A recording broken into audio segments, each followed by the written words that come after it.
estamos comunicados con Eugenio Semino. ¿Qué tal, Eugenio? ¿Cómo te va?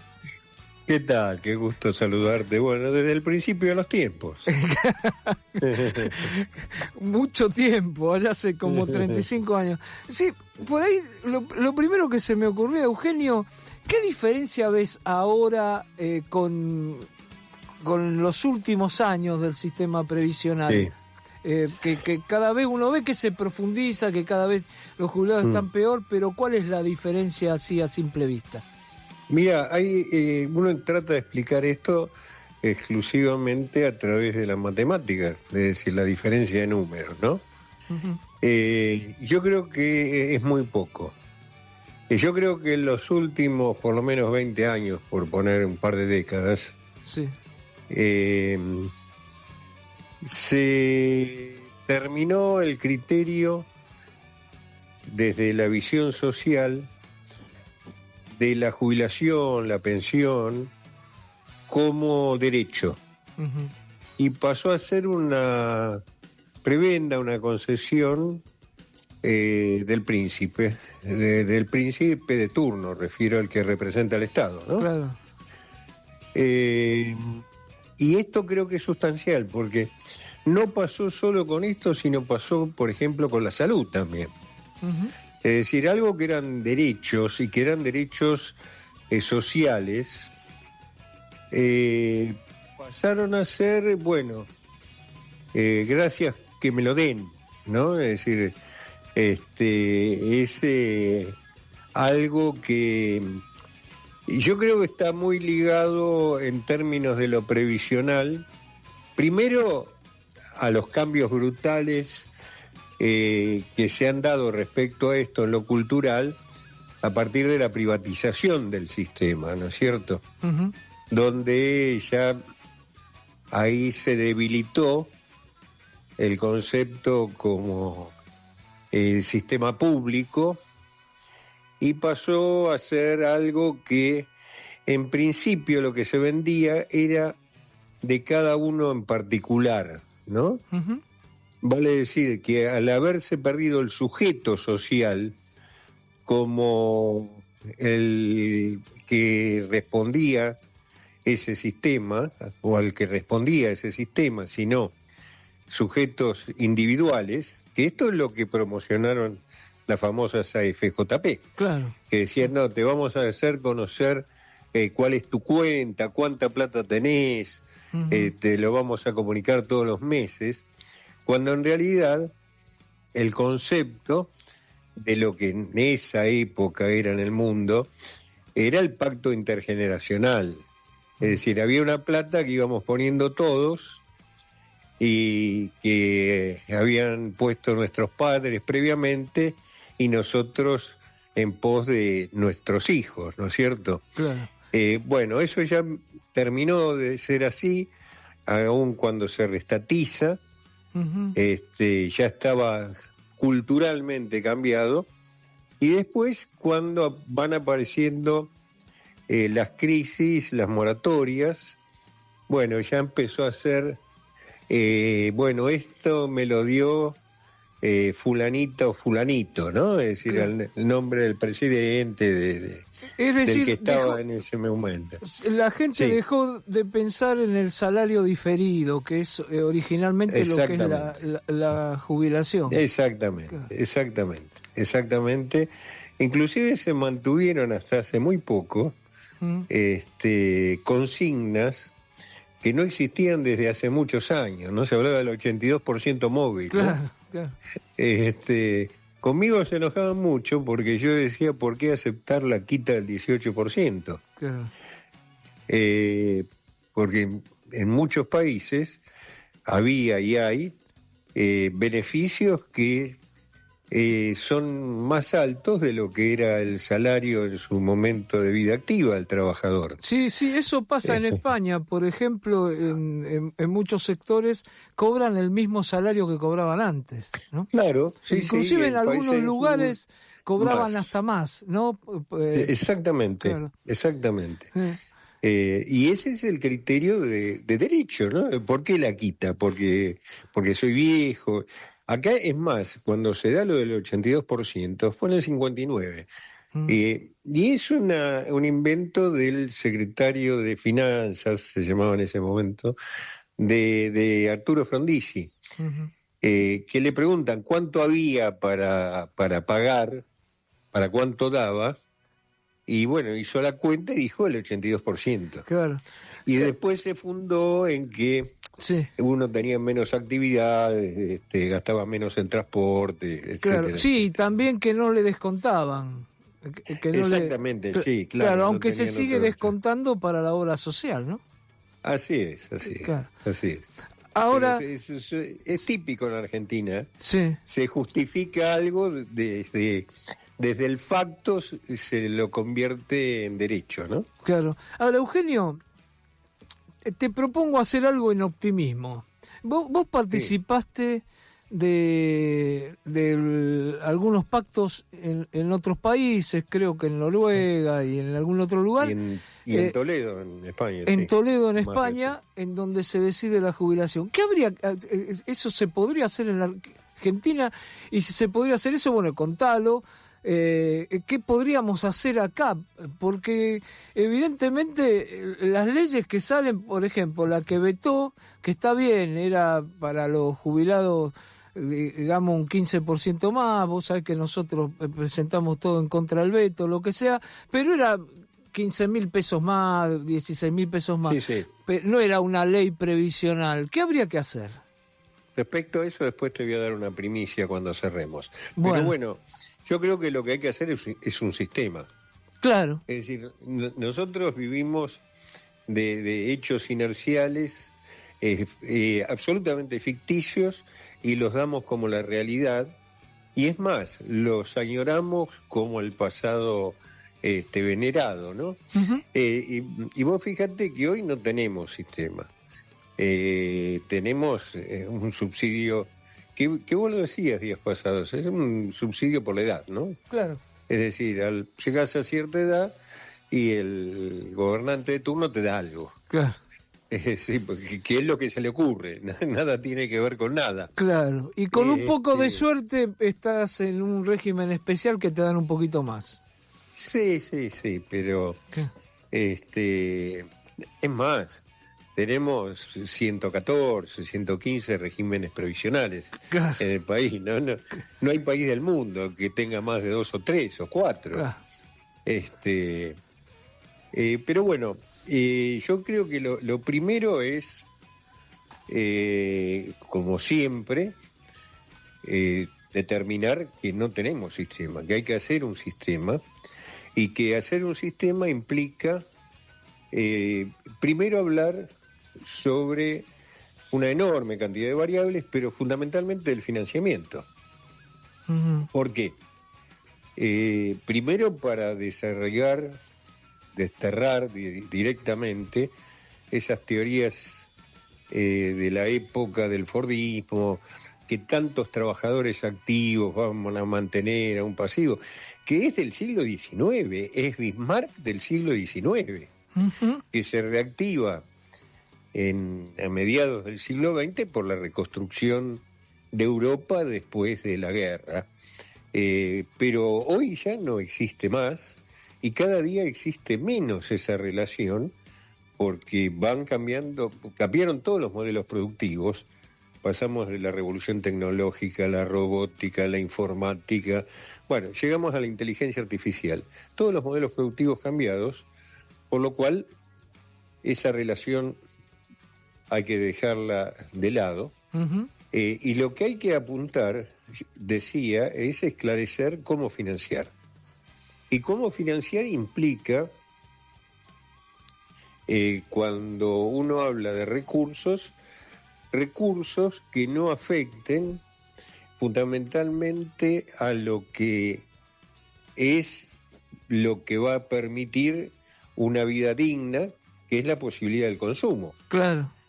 Vos fijate que el disparate que tenemos nosotros en Argentina, que el impuesto que más plata pone para financiar el sistema es el IVA, es el perro que se muerde la cola, ¿no es cierto? Claro. Te sacan de un lado para metértelo por el otro.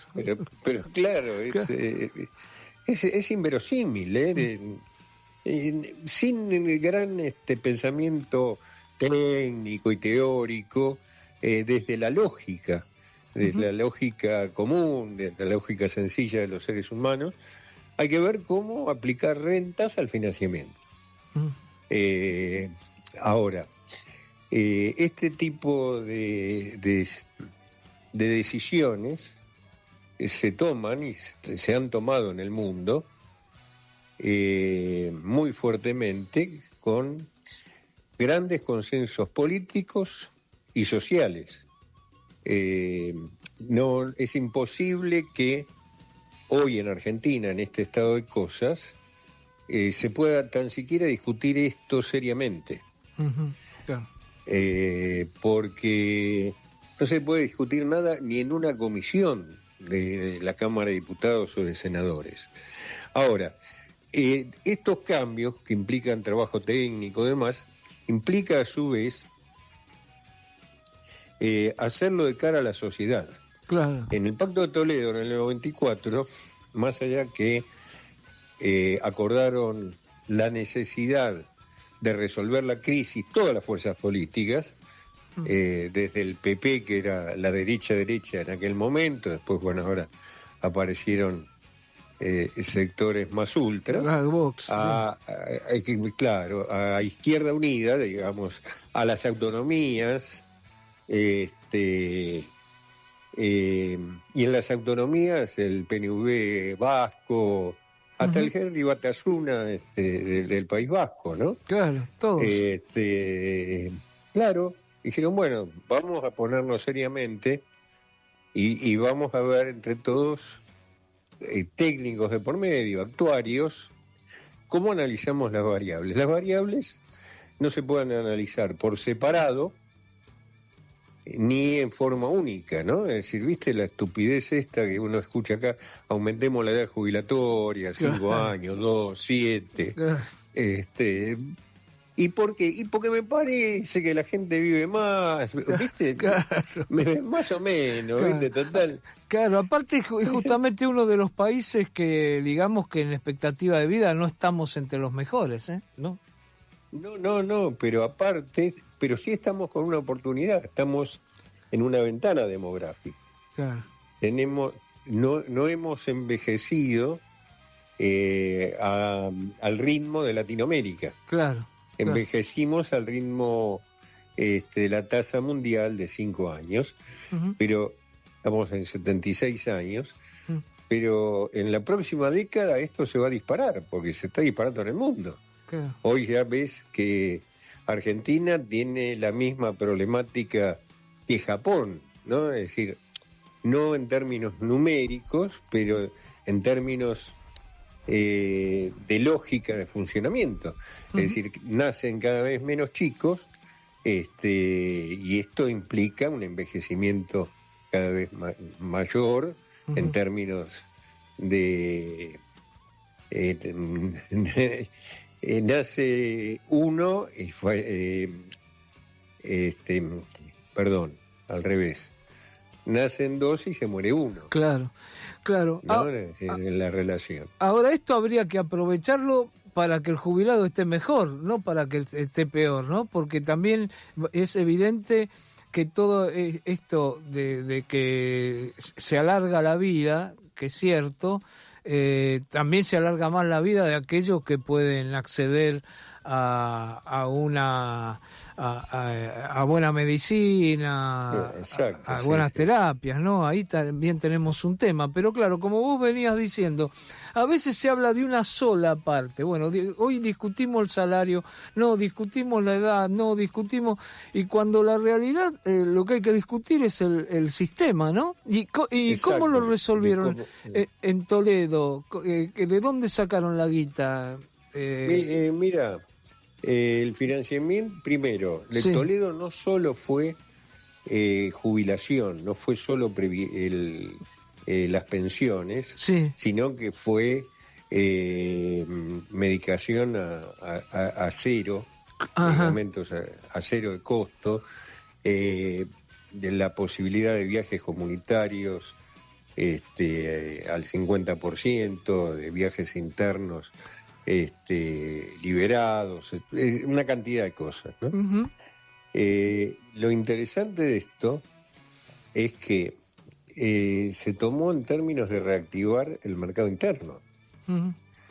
no solo en resolver una situación del financiamiento del sistema. Claro, porque esa plata Por- volvía en gran parte en los impuestos al Estado, A través, exactamente, a través del consumo. ¿no? Claro, Y generaba trabajo. claro. Generaba trabajo. Es decir, esto hoy es más complejo por lo que decíamos, porque pasaron 30 años de por medio con muchos cambios en el mercado, en la producción, etcétera, etcétera.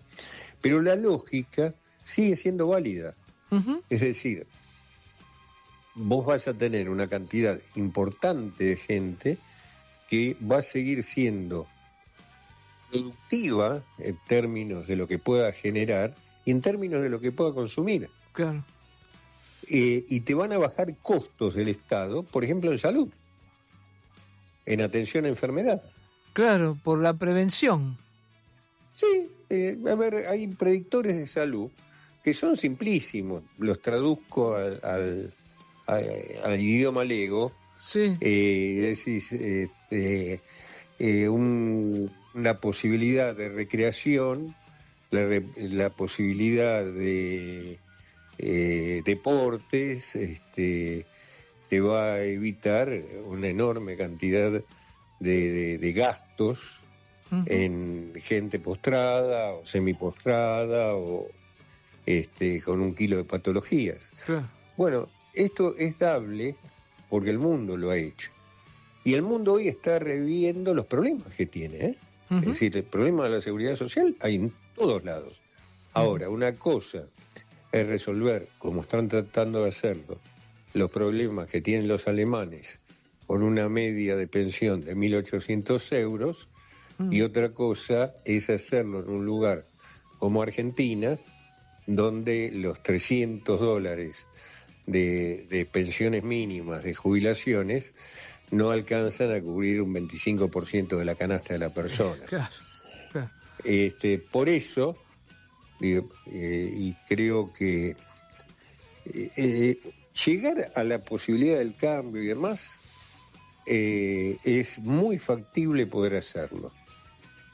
Si hubiera razonabilidad en términos del reconocimiento del problema y de la necesidad de una solución colectiva.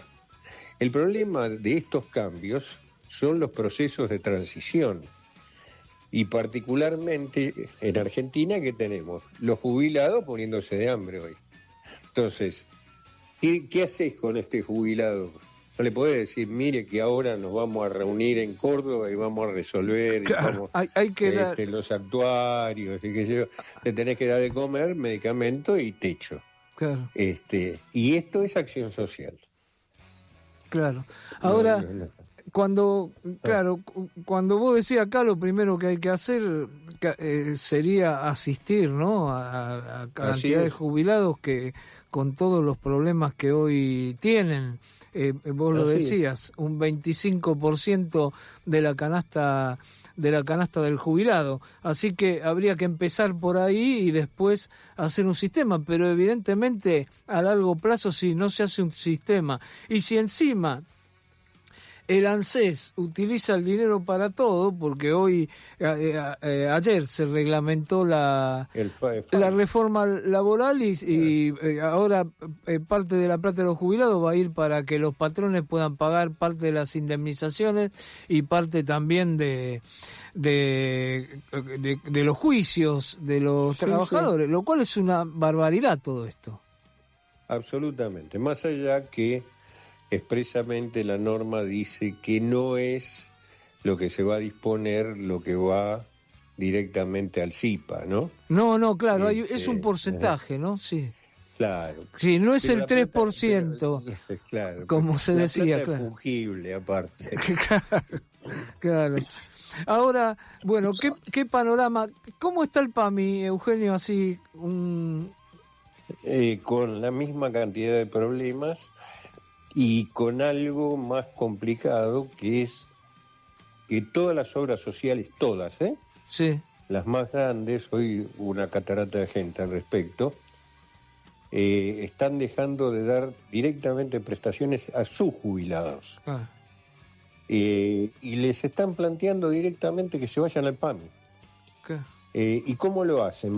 Camioneros, lo vimos ahora en las últimas horas, dejó de dar medicación. Ujú. Es decir,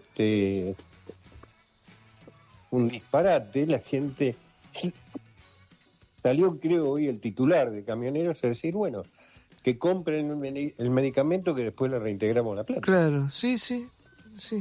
¿No? Una cosa No. dicho por un dirigente gremial. Ujú.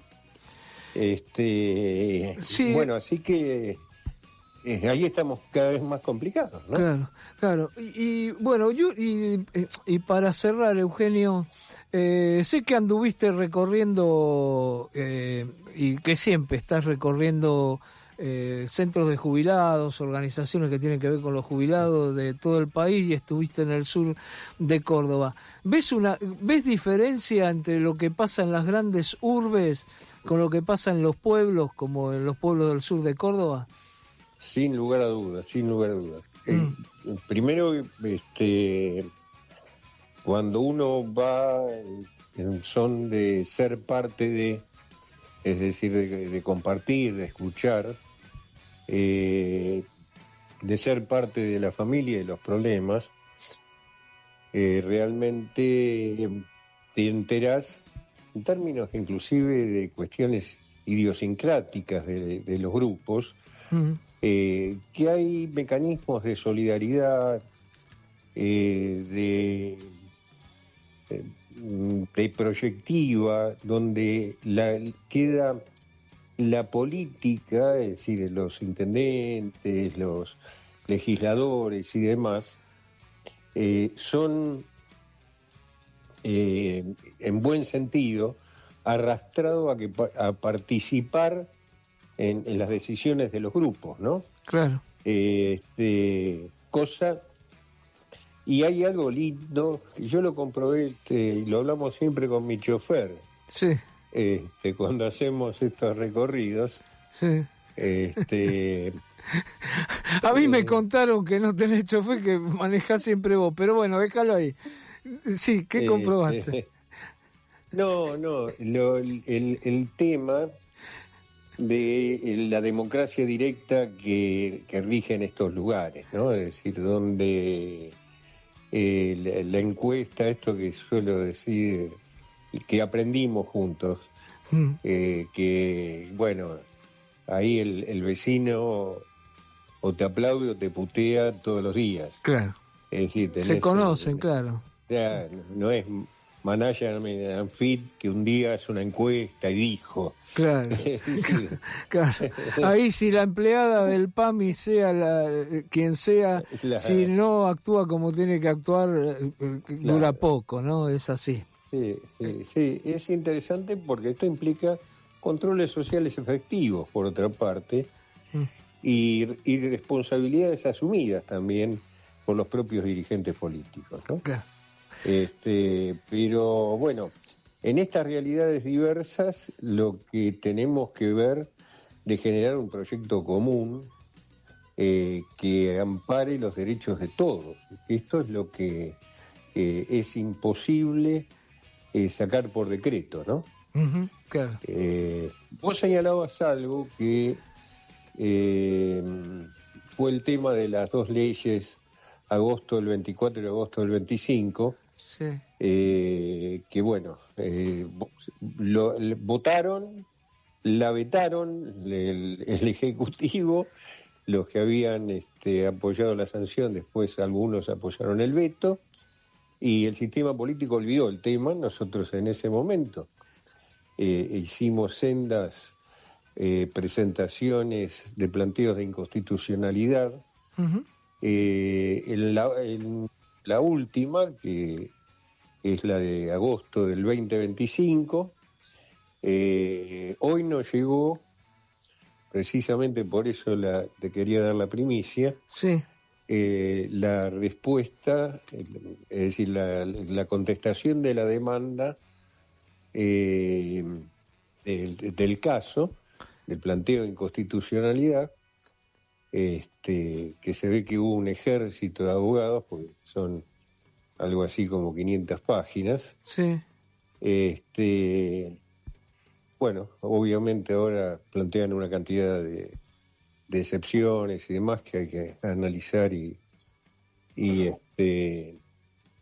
refutar, pero digo, lo importante, lo que todos olvidaron, los juicios siguen, aunque sea testimonialmente, y es una forma también de clavar la espuela, ¿no? Claro. Es decir, porque si bien a veces se buscan cuestiones efectistas, esas cuestiones efectistas repetidas eternamente se convierten simplemente en un hecho folclórico más que no redunda en términos de cambiar el status quo, ¿no? Está claro. Eugenio, como siempre, te mando un abrazo grande y bueno, seguiremos escuchándonos y hablando. Lo mejor para ustedes, y cada vez que me llama Camilo, digo, pucha, los que putean a los periodistas, a los profes y a los productores, algo de razón tienen, ¿no? No sé, ¿qué pasó? ¿Qué pasó con Camilo? No, con Camilo nada, al contrario. Digo, la insistencia y la responsabilidad No, de cumplir con el trabajo, ¿no es cierto? Bueno, muy bien.